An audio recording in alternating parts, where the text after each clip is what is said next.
Alright, so this video is for a slow foxtrot.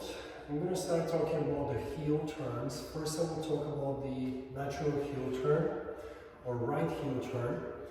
To commence the right heel turn, we have to start with the right foot and we need to create a good amount of space.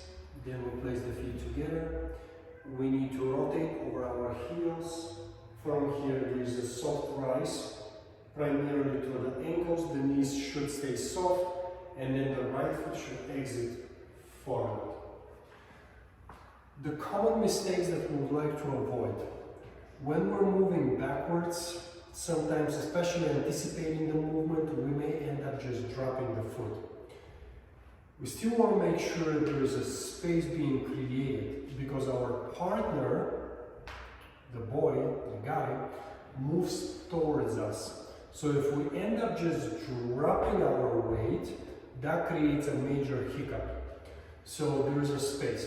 The second thing that I'm personally a huge fan of is a soft rotation coming through the right foot. So instead of going straight back prior to collecting, I'll actually create a soft rotation.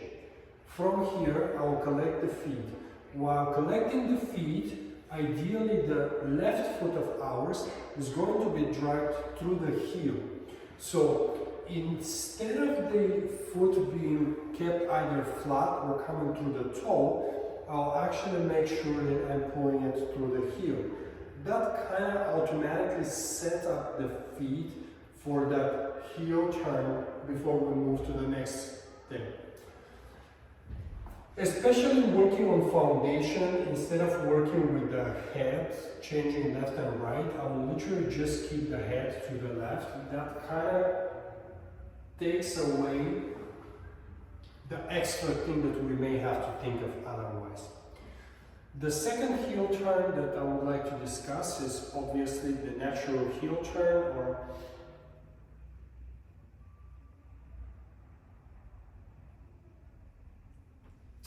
there's a brain freeze, so to speak. So I will start with the left foot. I'll take a step with the left foot. From here I will collect the feet. I will rotate over my heels. And once again, I will exit with the left foot. I'll do it once again, a little bit faster. Good size step on the left foot, collecting my feet, rotating, exiting through the left foot. So, as I mentioned, the first heel turn of mine versus the left, no difference whatsoever, other than the feet. We still want to make sure that we're creating softness. We still make sure that we're creating space before we collect our feet. The feet should still be pulled through the heel, referring to the right foot. The foot should be pulled through the heel. There's still a soft rise before we exit. So from the beginning till the end, slow foxtrot has, relatively speaking, good sized steps. So we should have no small steps whatsoever. The head should be kept to the left, with obviously eye level a little more above water.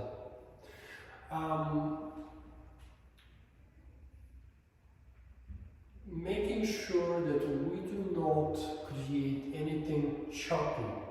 So every time we just drop our legs, that includes on the way forward. So when you're exiting, to Emery, when you're exiting your first heel turn as well as the second, obviously, you want to make sure there's a little bit of kind of a sense of movement versus a drop. And a drop for me is everything that does not fulfill the step of yours.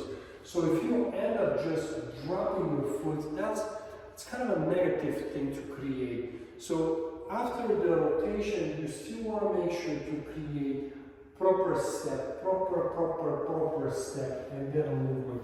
That applies for both heel turns. Head to the left, feet on the floor, soft knees for the purpose of moving. So if you end up squatting or creating soft knees and there's no range of motion, kind of defeats the purpose. Then there's just no reason for you to do the soft knees.